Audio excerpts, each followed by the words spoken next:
How are you feeling right now? I'm incredibly humbled. I'm proud. It still hasn't hit me yet, but pride and humility, that's what I'm feeling right now. Talk to me about some of the initial things that you want to start implementing. I know you talked about a number of things in your campaign. What's first on the to-do list once you take office? You know, I ran a campaign on economic recovery. So forming an economic recovery task force is priority number one because our community is suffering. We're still in the middle of a global pandemic. So I want to make sure that our working families and our businesses can survive this. So I plan to launch that with our business community, our labor leaders, and our nonprofit leaders and other stakeholders, and get that going almost immediately. And then, of course, working with my council colleagues and coming up with a retreat and identifying a shared vision and goals to move our city forward.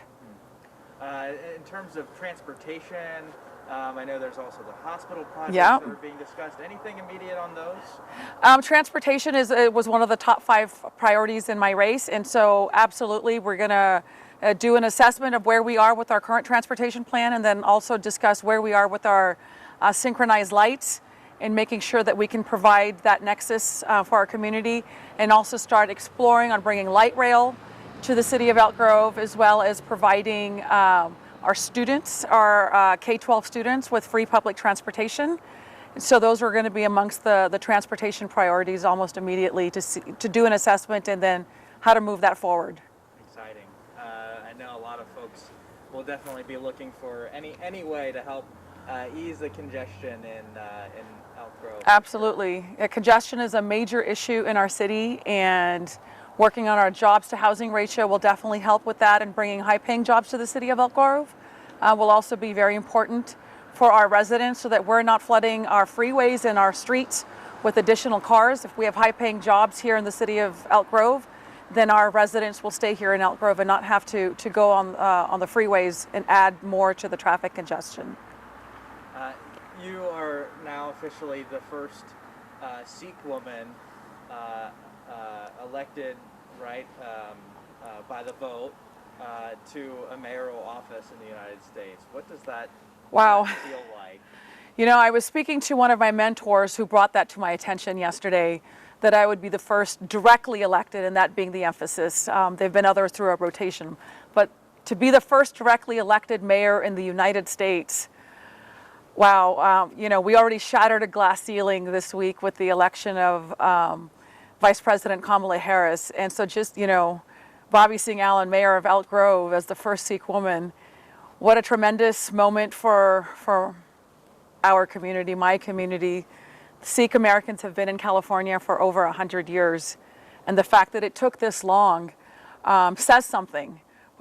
You're seeing so many more Sikh Americans become a part of the political process. So a victory, not only in my race, but a victory for all of us is a tremendous accomplishment. It lets everyone know that we are proud Indian Sikh Americans here in the United States. Your father was there the night when you were showing ahead, and the election was looking promising for you, and I saw him give you that big hug. What did it feel like to have your father there? And I know your family has been a huge set of, they've been there for you throughout the whole race. Yeah. What's that feel like?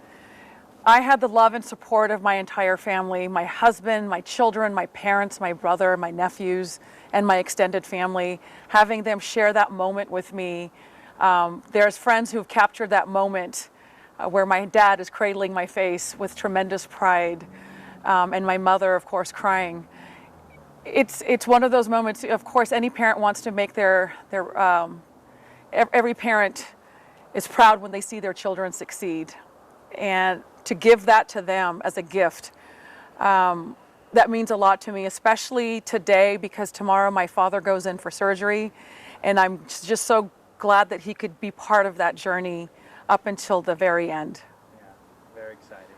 I'm sure they're very proud of you, and I can Thank you. see that in their faces, your whole family. Thank you so much. What kind of a mayor do you want to be? If someone has asked that to you yet. I want to be a mayor much like I was as a school board member, and that is of the people, for the people. I'm a strong proponent that everybody has a seat at the table. It's not just about bringing friends and allies to the seat of the table, but those that even didn't vote for me. I want them to know that everyone has a seat at my table so that we can do the work to move our city forward. I'm known as a uniter on the school district, so I bring those set of skills to bring our community together. That's why I was so proud to have the support from both sides of the aisle. And that, this is the time to heal. And so I look forward to doing the work, rolling up my sleeves, and starting immediately once I'm sworn in.